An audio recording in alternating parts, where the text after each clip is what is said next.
নমস্কার বন্ধুরা, আমি তোমাদের জন্য একটা মওলা মাছের পুরনো রেসিপি নিয়ে চলে এসেছি। সাবিকিয়ানা রেসিপি। কী কী লাগছে দেখো। মেথি, সর্ষে, কাঁচা লঙ্কা, কারি পাতা, আর বিশেষ কিছু লাগছে না। আর মওলা মাছগুলোকে আমি ভেজে রেখে দিয়েছি।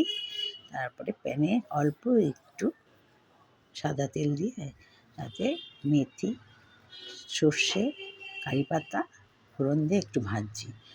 আর কাঁচা লঙ্কা দুটো চিড়ে রেখে দিয়েছি, পরে দেবো। এবার যে একটু ভাজা ভাজা হয়ে আসবে তখন আমি একটু হলুদ দিয়ে দিলাম। হলুদ দিয়ে ভাজছি, ভেজে ভেজে দেখো একটু লালচে মতো হয়ে আসবে কারি পাতাগুলো। তখন আমি তেঁতুলের পেস্ট রেখেছিলাম, সেই তেঁতুলের পেস্ট দিয়ে দিলাম। দিয়ে একটু নাড়াচাড়া করবো। নাড়াচাড়া করে আর একটু গুড় দিয়ে দেবো। একটু গুড় দিয়ে দেবো। তেঁতুলের পেস্টে আমি একটু নুন দিয়েছিলাম আগেই, এই জন্য আর নুন এখন দিইনি।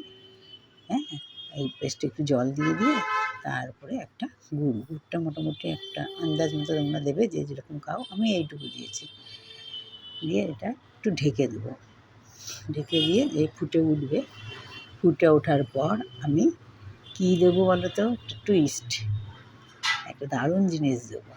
দেখো ফুটে উঠেছে। এইবার আমি পোস্ত বাটা, একটু পোস্ত বেটে রেখেছিলাম, সেই পোস্ত বাটাটা 1 টেবিল চামচ দিয়ে দিলাম। দিয়ে ভালো করে মেশাবো। মিশিয়ে তারপরে আমি ভাজা মওলা মাছগুলো দিয়ে দেবো। ভাজা মওলা মাছগুলো দিয়ে ঢেকে রাখবো। নাড়াচাড়া করে ঢেকে রাখবো। ঢেকে রাখলে দেখবে একটা অন্যরকম দেখতে হয়ে গেছে। এই দেখো, ব্যাস। তারপরে আমি নামিয়ে রাখবো।